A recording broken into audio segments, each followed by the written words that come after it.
Welcome to Morisset on the New South Wales Central Coast, population 2,500. Like many small towns, Morisset has only one pharmacy.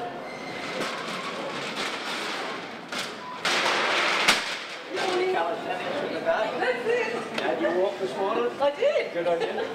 I didn't see you though. Pharmacist Andrew Stone has been serving his community for the last 5 years. Local residents like Fred come here not just for the prescription medicines, but for the extra care he receives.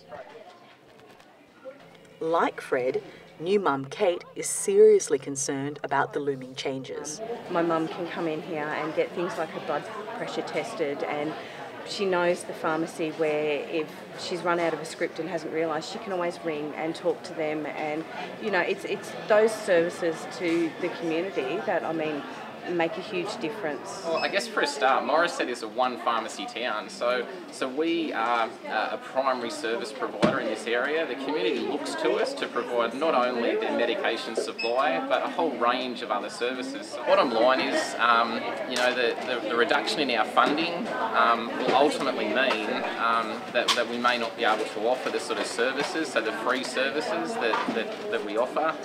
These can include, free home delivery, our blood pressure testing service, our blood glucose monitoring, and just our general availability to the community for health advice.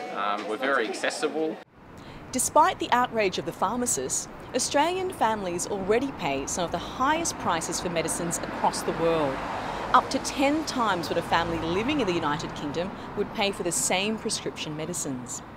Consumer advocacy groups say by cutting the prices it pays for generic drugs, the Australian government can save a huge $1.8 billion over the next 4 years.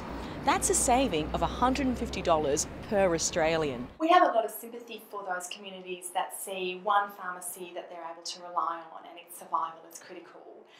But that is an issue equally important to the capacity for all consumers in Australia to buy the medicines that they need.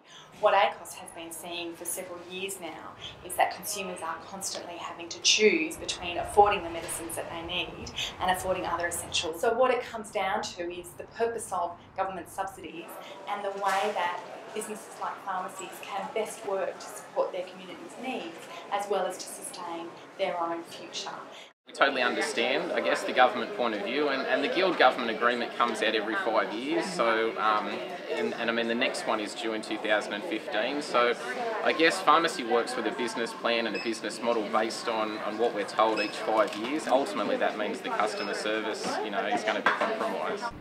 With the newly elected government staying silent on whether the price reforms will go ahead, unfortunately, pharmacists and their customers are still in the dark about what this decision could mean for them.